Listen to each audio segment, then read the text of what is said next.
Bakit kailangan ang mga products or makeup products na gagamitin natin sa ating mukha ay non-comedogenic? Kasi kung hindi non-comedogenic ang isang product, yung mga pores natin, doon magsisiksikan yung mga products na yun at it will cause breakouts. Kaya naman puro Tevian products ang meron ako kasi non-comedogenic sila. Plus, meron silang skincare benefits. And I got new products from Tevian.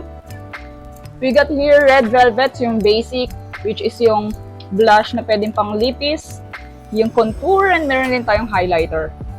So, nasa glass jar sila. Ito si Revel na shade. Ito si Cacao, yung contour. And ito yung Celestial na highlighter. Ito ang itsura nila pagka sinwatch. I-apply ko si Cacao as nose contour. Kita nyo yung effect niyan.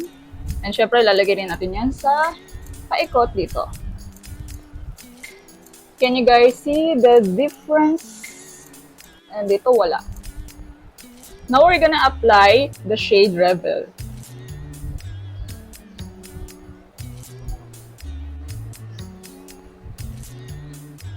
And of course, yung Celestial, which is yung highlighter nila, kakamain ko na lang. Oh, di ba? Siyempre, maglalagay tayo dito sa cheeks, sa brow bone. Ayan, dito. Nga pala guys, ito yung hand mirror ni Tevian.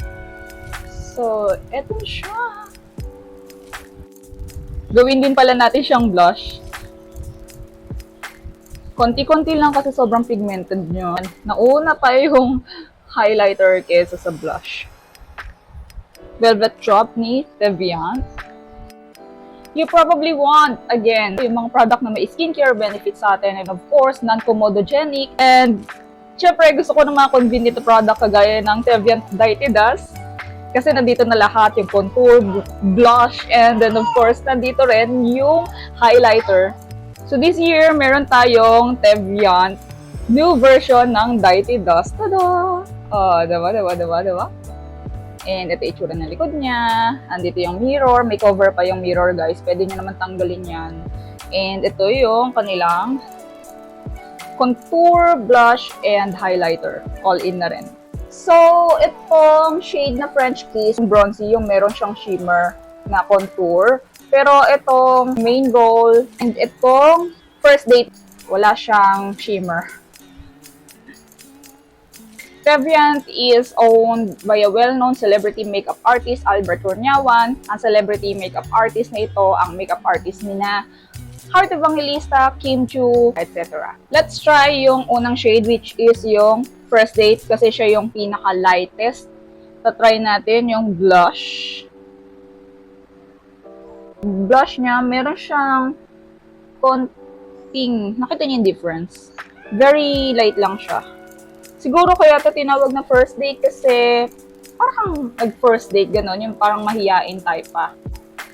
Yung kanyang brown tour. Try rin natin siya dito sa cheeks.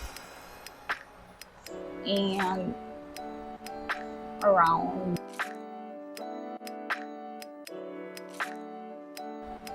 Very subtle lang yung kanyang pagkaka-contour kasi light shade lang naman siya. Tevian also claims na pwede ang kanyang mga shades sa lahat ng mga skin tone, and ako ay morena, guys. Ako yung siguro mga lightest sa morena, ganun. Tapos, yung kanyang highlighter, let's try it here. And let's compare the difference. Look at that. Ito yung wala. Ito yung meron. Ito yung itsura niya sa face ko. And ito rin yung itsura niya pag sinwatch. Diba? Very light lang siya. Patungan natin ng powder. Medyo binura-bura ko na siya. Tapos pinatungan ko na ng powder para pwede na tayong magpatong ng panibagong product.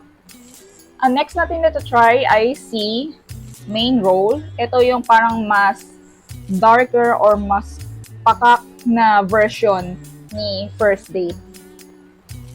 So, ito, mas light yung kanyang contour. Hindi ko alam kung makikita yung contour niya sa akin.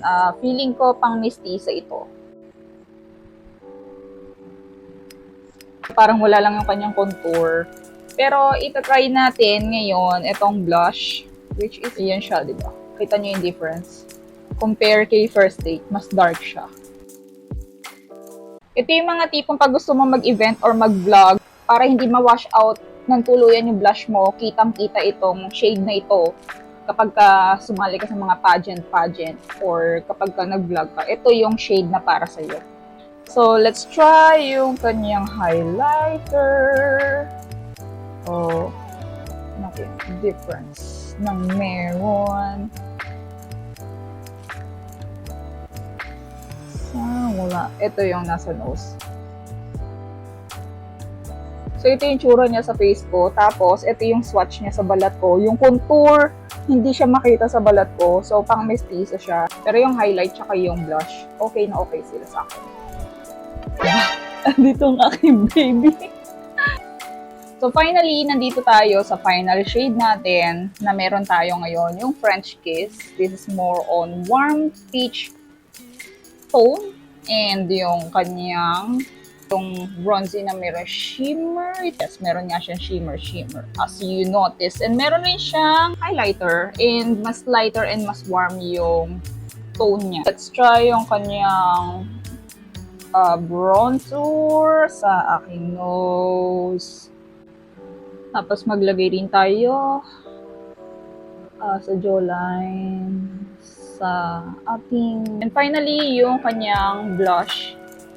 Try natin siya. And ito yung itsura niya sa face ko. And ito yung kanyang swatch, guys.